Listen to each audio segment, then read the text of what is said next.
When access to abortion became legalized, that had huge economic impact. And in the 5 decades since then, economists have studied the impact of that change to the entire country. Economists compared American society prior to 1973 with American society after 1973. And this is what's so interesting about this situation. The 49-year Roe v. Wade era has been like a real-life experiment, and it's pretty clear to compare the two different eras. If you're a good economist, you control for the variables so that you can zoom in just on the impact that Roe v. Wade had on the economy. And the findings show that legalization of abortion had a huge impact on the American economy. So, Jack, what's the takeaway for our buddies who are all of us in the American economy? 49 years of data show that this ruling from the Supreme Court will probably increase crime, poverty, and income inequality. Yetis, we can't predict the future, but we can look at the past for direction. And we can predict that the positive changes to our economy as a result of Roe v. Wade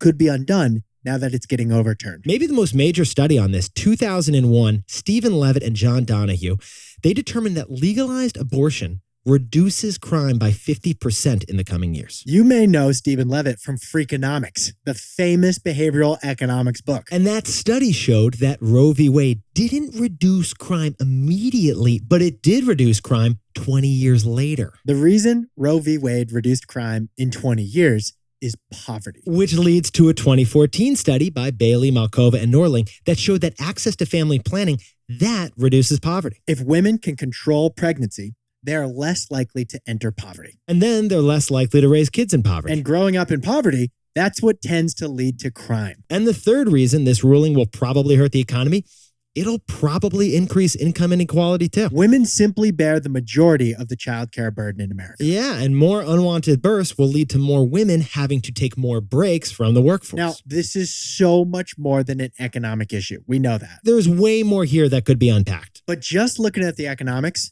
this ruling will probably increase crime, poverty, and income inequality.